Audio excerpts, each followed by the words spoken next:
കാലങ്ങൾക്ക് ആദ്യമായിട്ടാണ് ഇത്ര ഓഡിയൻസിനെ കാണുന്നത്. നിങ്ങൾ ഒരു ചെറിയ മിമിക്രി ഞാൻ അവതരിപ്പിക്കുകയാണ്. അമ്മയുടെ പുന്നാർമകൻ ഗാന്ധിജിയാണ് അവതരിക്കുന്നത്. ആ കണ്ണു തുറക്കൂ അമ്മേ, അമ്മേ.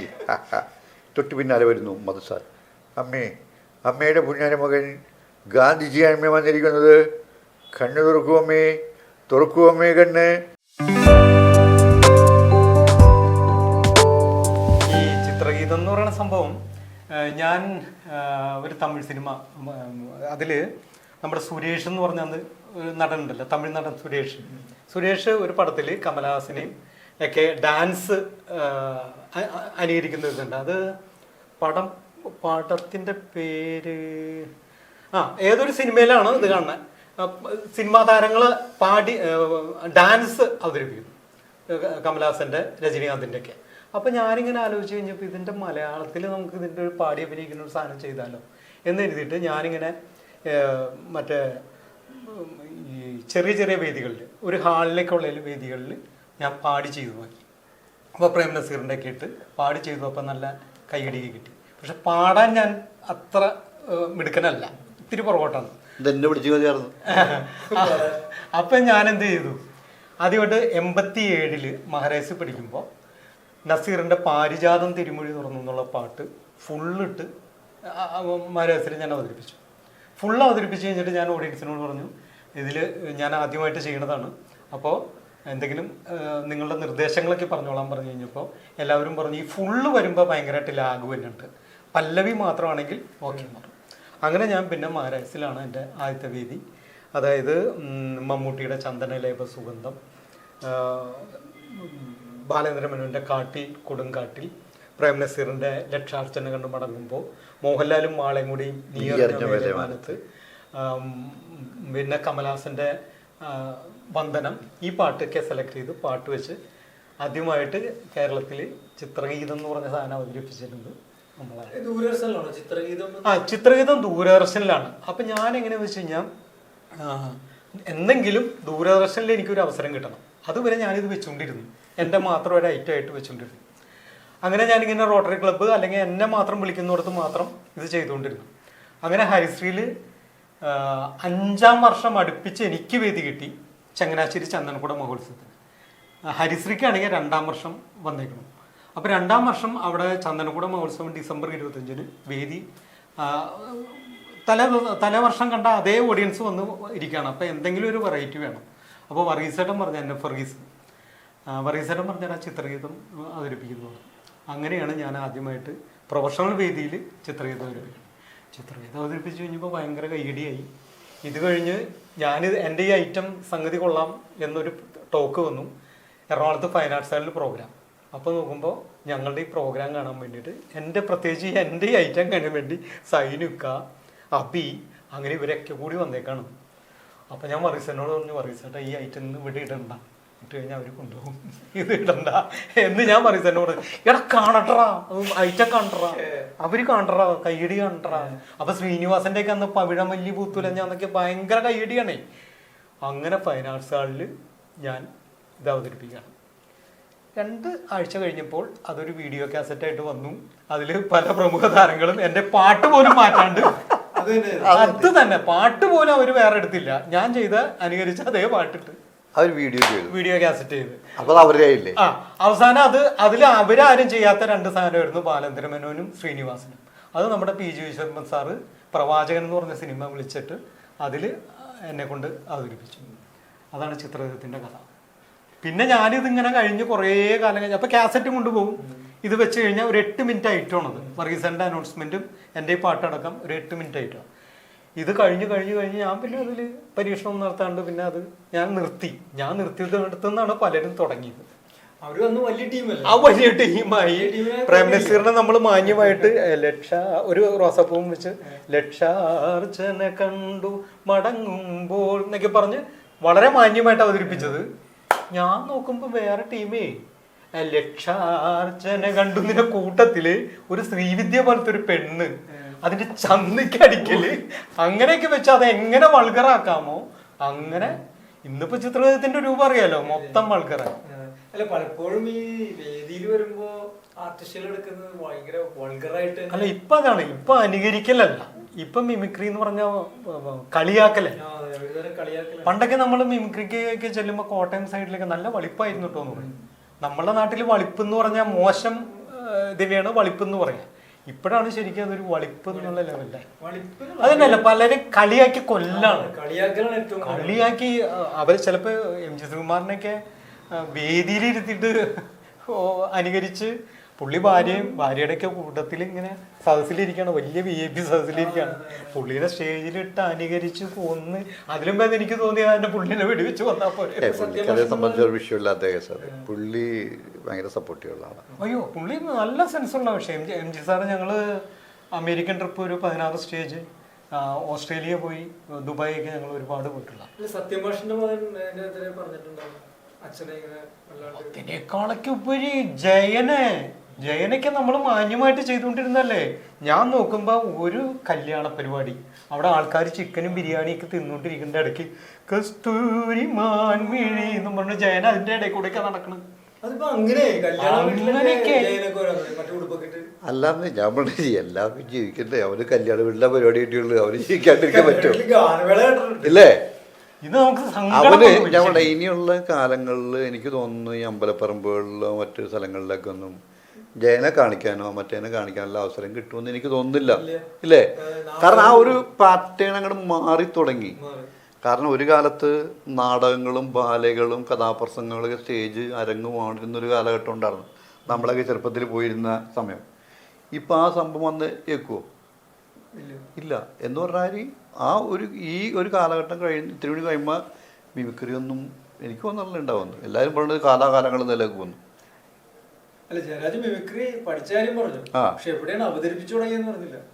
മിമിക്രി കാണിച്ച ആദ്യം മിമിക്രി കാണിച്ചത് ജയരാജ് സ്വന്തമായിട്ട് ഒരു കുടുംബക്ഷേത്രമുണ്ട്. അല്ല, നമുക്ക് ഞാൻ സ്വന്തമായിട്ട് ക്ഷേത്രമുള്ള ഒരു കലാകാരനാണ്. മറ്റുള്ളവർക്കൊന്നും പരീക്ഷിക്കാൻ നിൽക്കില്ല. അത് നമ്മനോന്റെ ഇത് അവിടെ ഇത് കഴിഞ്ഞ് ഇപ്പം ഞാൻ പറഞ്ഞ മറ്റേ മിമിക്രി കണ്ടു എന്ന് പറഞ്ഞില്ലേ, മാറമ്പള്ളി ജംഗ്ഷനിൽ കലാഭവൻ്റെ മിമിക്രി കണ്ടു. അതിൻ്റെ പിറ്റേ സ്കൂളിൽ ആനിവേഴ്സറിയാണ്. അപ്പം ഞങ്ങൾ 4 പേരുണ്ട്, 4 പേര് ഒരുമിച്ചാണ് ഈ പരിപാടി കണ്ടത്. ഇതേ കളിച്ച ഐറ്റം അതേ പൊടി കാണാണ്ട് നമ്മൾ സ്കൂളിൽ അവതരിപ്പിച്ചു. ഈ 4 പേരും ചേർന്ന് പരേഡ് മാതിരിയാണ് കളിച്ചു സ്കൂളിൽ നിന്ന്. അവിടുത്തെ ജനം കിടുങ്ങിപ്പോയി. എടാ അവര് കളിച്ച അതേ സാധനം അതേ ഇതിൽ ഇവിടെ കളിച്ചു. അതിനുശേഷം പിന്നെ ഈ പറഞ്ഞാൽ ഞങ്ങളുടെ കുടുംബക്ഷേത്രത്തിൽ ഉത്സവമല്ലായിരുന്നു രമേശ്. അന്ന് ഈ CPM-ന്റെ ലോക്കൽ സമ്മേളനമായിരുന്നു. ഈ സമ്മേളനത്തിന് അവിടെ വേദി കെട്ടാൻ സ്ഥലമില്ലാത്ത ഞങ്ങളുടെ അമ്പലത്തിലെ ഗ്രൗണ്ടിൽ വെച്ച് അന്ന് ഈ V സാംബശിവന് 4 പരിപാടിയും 3 പരിപാടിയൊക്കെ ഉള്ള ദിവസങ്ങളാണ് ഡെയിലി. അപ്പോൾ അന്ന് ഒരു പരിപാടി ചെറായി കഴിഞ്ഞ് പുള്ളി പരിപാടി ഇവിടെ ചെറായി കഴിഞ്ഞ് പറവൂർ കഴിഞ്ഞ് UC കോളേജ് കഴിഞ്ഞിട്ടാണ് ഞങ്ങളുടെ അമ്പലത്തിൽ തന്നെ. അപ്പോൾ ഈ ജനം സാക്കളും കൊണ്ടുവന്ന് ഇപ്പോൾ അവിടെ ഈ സാക്കന്മാർ കവിത ചൊല്ലുന്നതും മറ്റേതൊക്കെ ഉണ്ടാവില്ല. അതൊക്കെ കഴിഞ്ഞ് കഴിയുമ്പോൾ പിന്നെയും സമയം കിടക്കാം. സാംബശിവൻ അന്ന് മൊബൈലൊന്നുമില്ല. സാംബശിവനിലെത്തി ഞാൻ പല കഴിഞ്ഞു എന്ന് പറയാനുള്ള മൊബൈലൊന്നുമില്ല, വലിയ ഫോണല്ലേ ഉള്ളൂ. എവിടെ എത്തി എങ്ങനെ എത്തി എവിടെ ചോദിക്കും ഒന്നും അറിയില്ലല്ലോ. അപ്പോൾ എല്ലാവരും പറഞ്ഞിട്ട് നിൻ്റെ മിമിക്രി കാണിക്കും, നിൻ്റെ മിമിക്രി കാണിക്കും. അപ്പം മിമിക്രി കാണിക്കിട്ട് ജുബ്ബ വേണമെന്നുള്ളൊരു പരിവേഷമായി. ജുബ്ബയില്ലോ. അപ്പോൾ അമ്മാവൻ്റെ മോൻ്റെ ജുബ്ബ എടുത്തിരുമ്പോൾ പാൻറ്റിൻ്റെ ആവശ്യമില്ല, കാരണം ജുബ്ബ അവിടെ വരെ ഉണ്ട്. അങ്ങനെ തന്നെ ഇവർ 2 കൈമ പൊക്കി സ്റ്റേജിലേക്ക് എടുത്ത് വെച്ച് ആ സ്റ്റേജിൽ നിന്ന് നേരെ ചെന്ന് കാലം കേൾക്ക് ആദ്യമായിട്ടാണ് ഇത്ര ഓഡിയൻസിനെ കാണുന്നത്. ഇങ്ങനെ ഒരു ചെറിയ മിമിക്രി ഞാൻ അവതരിപ്പിക്കുകയാണ്. ആദ്യമായിട്ട് പ്രേം നസീറിൻ്റെ ചെയ്തു. ഇപ്പം ചെയ്യണം, ഇപ്പം ചെയ്യാൻ പറ്റുമെന്ന് എനിക്ക് തോന്നല്ല. ഒറ്റയ്ക്ക് ഇത് തന്നെ അമ്മയുടെ പുന്നാർമകൻ ആ ഗാന്ധിജിയാണ് വന്നിരിക്കുന്നത്. ആ കണ്ണുറക്കും അമ്മേ തൊട്ട് പിന്നാലെ വരുന്നു മധുസാർ. അമ്മയുടെ പുന്നാർമകൻ ഗാന്ധിജിയാണ് അമ്മ വന്നിരിക്കുന്നത്. കണ്ണു തുറക്കുവമ്മേ കണ്ണു തുറക്കാൻ. അങ്ങനെ മധുസാറിന് ചെയ്തു. കയ്യടി എന്ന് പറഞ്ഞ പോലെ ഇങ്ങനത്തെ ഒരു കയ്യടി ഭയങ്കര. അതിനുശേഷം പിന്നെ ഒരു 3-4 നടന്മാരോട് ചെയ്യും. ഞാൻ ചെയ്യാറില്ല, കാരണം ഇപ്പോൾ ചെയ്താൽ തൊണ്ട പോകും. കുറേ നടന്മാരെ എടുത്ത് അതിനുശേഷം പിന്നെ ലാസ്റ്റ് എൻ്റെ സ്റ്റോക്ക് തീർന്നു കഴിഞ്ഞപ്പോൾ ഇനിയിപ്പോൾ ഉള്ളത് V സാംബശിവനാണ്. അതൊരു പരീക്ഷണമായിരുന്നു കേട്ടോ. അദ്ദേഹത്തിൻ്റെ ഒരുപാട് കഥാപ്രസംഗങ്ങൾ ഒരുപാട് സ്ഥലങ്ങളിൽ പോയി കേട്ടിട്ടുണ്ട്. പിന്നെ കാസറ്റിലൂടെ കേട്ടിട്ടുണ്ട്. അങ്ങനെ അന്ന് അവിടെ ഒരു കഥാപുസ്തകത്തിൻ്റെ ഒരു 3-4 സംഭവം ഞാനുണ്ട്. കല്ലേ കുളങ്ങര അമ്മണി കൺമുനയാലെ കവിത രചിക്കും കലാകാരിയാണ് അമ്മണി, അമ്മണി കലാകാരൻ ഇങ്ങനെ പറയും. ഇപ്പം എനിക്ക് കിട്ടില്ല. ഇങ്ങനെ കയ്യടി ഉണ്ടോ, കുറച്ച് കയ്യടി കഴിയുമ്പോൾ പുറത്തുനിന്ന് ഇങ്ങനെ തട്ട് വന്ന് നോക്കിയപ്പോൾ സാമ്പശവും പുറയിലേക്ക്. ഞാനാകെ വെട്ടി വേറിപ്പോയി.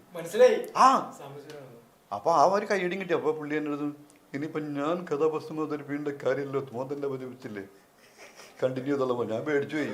പുള്ളി തമാശക്കാരാണ്. എൻ്റെ പുള്ളിക്ക് കിട്ടിയൊരു ഷോള് എനിക്ക് അണിയിച്ചു തന്നെ. അവിടെ നിന്നാണ് തുടങ്ങണത്. അത് ശരി, അതൊരു വലിയ അനുഗ്രഹം. വലിയൊരു അമ്പലത്തിൽ നിന്ന് തുടങ്ങിയ വലിയൊരു അനുഗ്രഹം. അതിനുശേഷം കുറേ വേദികൾ, കൊച്ചിൻ സെഞ്ചുറി, അങ്ങനെ കലാപരിപാടിയൊക്കെ നടത്തി അവസാനം നോക്കിയപ്പോൾ വലിയ ഒരുപാട് ശബ്ദങ്ങൾ എടുക്കുന്നതും ഫിഗർ എടുക്കുന്ന ആൾക്കാരൊക്കെ വന്നപ്പോൾ എനിക്ക് തോന്നിയേ പണിയല്ല എന്ന് പറഞ്ഞൊരു കാസറ്റയുടെ തുടങ്ങി. അപ്പോൾ അന്ന് മിനി ചേച്ചി മിമ്മിനിയാണ്, ചിന്ന കാശ പാടി കത്തിക്കുന്ന ഒരു മിനി ചേച്ചിയാണ് നിൽക്കുക. നല്ല രസമായിട്ട് പോയിക്കൊണ്ടിരിക്കുകയാണ്. ആ സമയത്താണ് തോമസ് തോപ്പിൽക്കൊടി വീണ്ടും ഒരു സുപ്രഭാതത്തിൽ വരുന്നത്. നീ എൻ്റെ കൂടെ ഒന്ന് എറണാകുളം വരെ വരണം. ഞാൻ ചിന്തയൊരു അല്ല നീ ഒന്ന് വരണം. അപ്പോൾ ആ സമയത്ത് തേമാവലി കുമ്പത്ത് ഓണത്തിനടക്ക് പുട്ട് വെച്ചിരുന്ന കാസറ്റുകളൊക്കെ ഞാൻ നമ്മുടെ കടയിൽ പൊരിഞ്ഞ റെക്കോർഡിങ്ങും സെയിലും നടന്നുകൊണ്ടിരിക്കുക. അപ്പോൾ നാട്ടുകാർക്ക് ചോദിക്കുക നിനക്ക് പോകുമ്പോഴുള്ള നിൻ്റെ കൂട്ടുകാരന്മാർ ഓരോരൊക്കെ ഉണ്ടല്ലോ എന്നൊക്കെ ഒക്കെ വിട്ട് നിൽക്കുകയാണ്. അപ്പോൾ തോമസിനോട് നേരെ എറണാകുളം ചെന്നപ്പോൾ വിൽസൺ ഓഡിയോസിൻ്റെ ഒരു കാസറ്റ് വർക്കാണ്. അതവിടെ ചെന്നപ്പോഴാണ് പറയണത്. അപ്പോൾ ടൈറ്റാനിക് എന്ന് പറഞ്ഞ പടം. അപ്പോൾ അതിക്കും വിൽസൺ ചേട്ടൻ 3 കാസറ്റുകളൊക്കെ ചെയ്ത് അന്ന് വലിയ ഹിറ്റല്ല, എന്നാലും പോയി.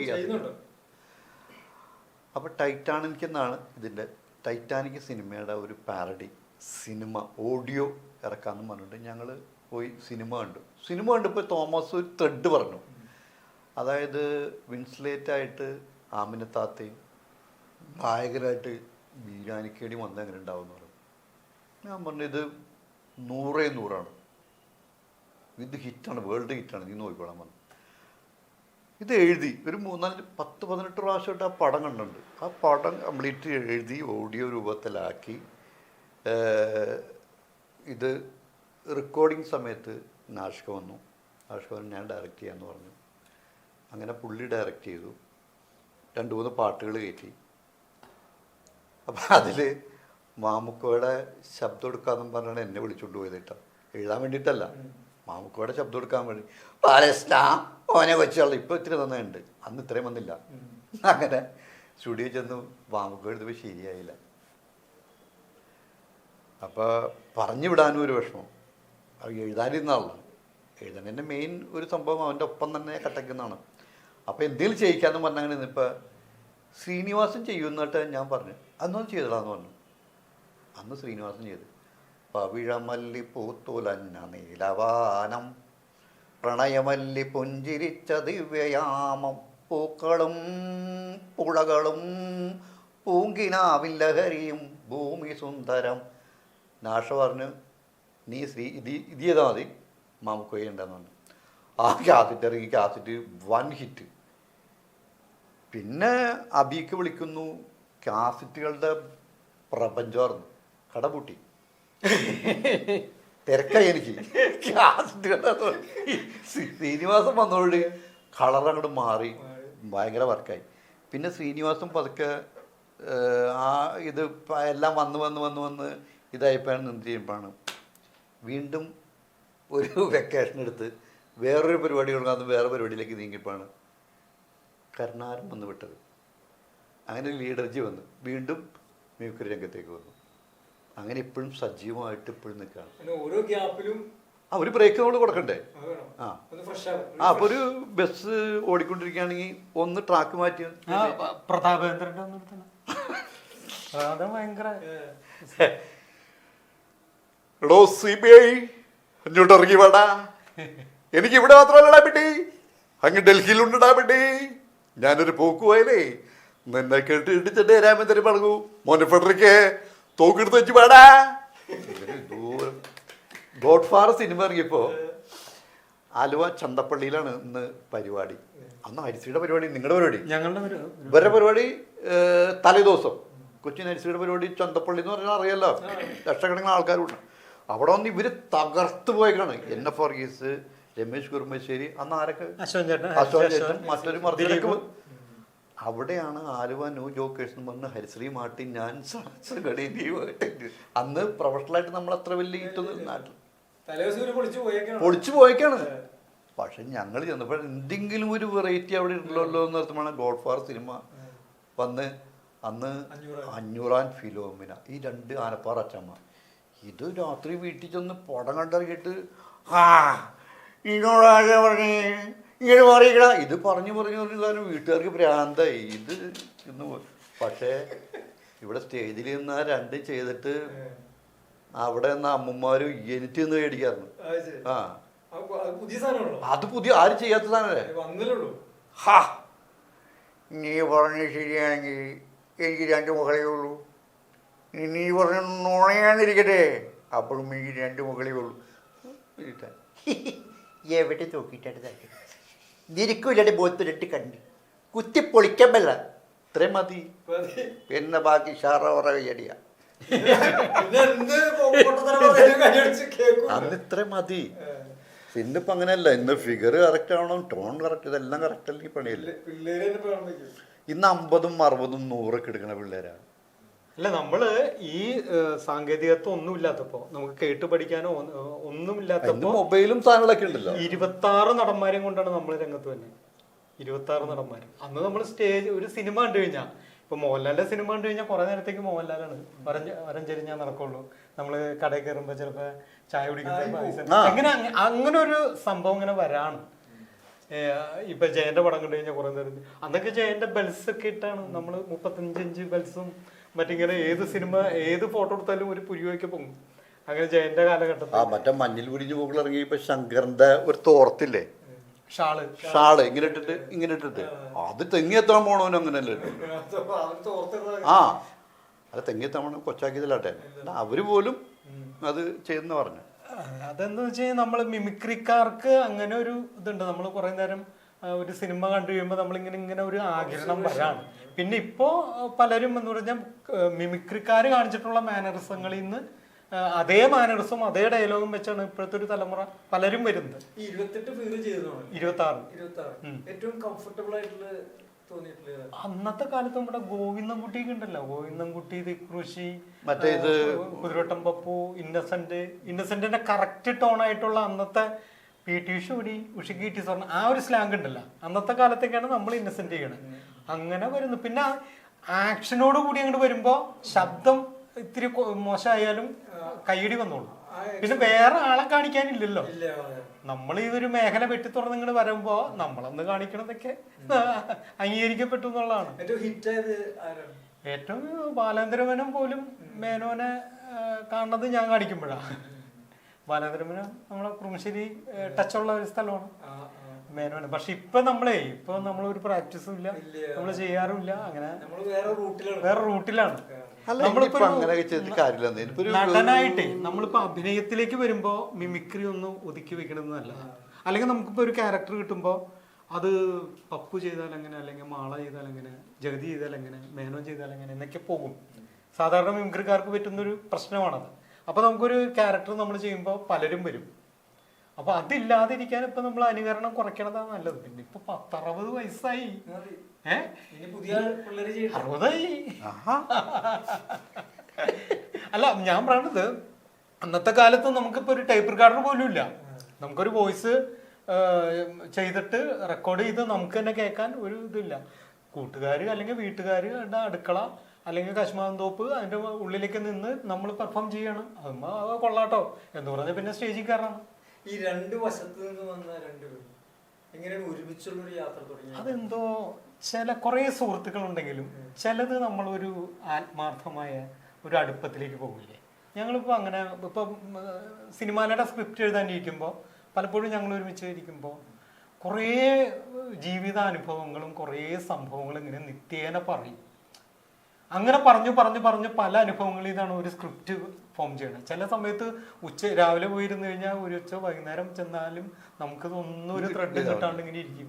അപ്പോഴാണ് നമ്മുടെ ഏതെങ്കിലും ഒരു അനുഭവം പറയുമ്പോൾ അതുമ്മ കയറി പിടിക്കും, അല്ലെങ്കിൽ എന്തെങ്കിലും നാട്ടിൽ നടന്ന ഒരു സംഭവം ഒരു ചെറിയ പോയിന്റുമ്മ കയറി പിന്നെ പടപടയെന്ന് കയറി പോകും. അത് ഒരുപാട് അപ്പൊ അത് അങ്ങനെ ഒരു അടുപ്പം ജയരാജയായിട്ട് ഞങ്ങൾ ആലുവ പാരസ്യങ്ങളിൽ ഇരുന്ന് ഉച്ചക്ക് ഊണ് കഴിയുമ്പോൾ നമുക്കൊരു ഒരു മയക്കം വരും. പക്ഷെ തോന്നല്ല, കാരണം അന്ന് വൈകിട്ട് വിളിച്ചു പറയണം നാളെ എന്താ ചെയ്യാൻ പോണേ, എന്താണ് സംഭവം എന്നുള്ളത് ഒന്നും കിട്ടണില്ല. അങ്ങനെ രമേശ് ഭായി ഒരു കഥ പറഞ്ഞു.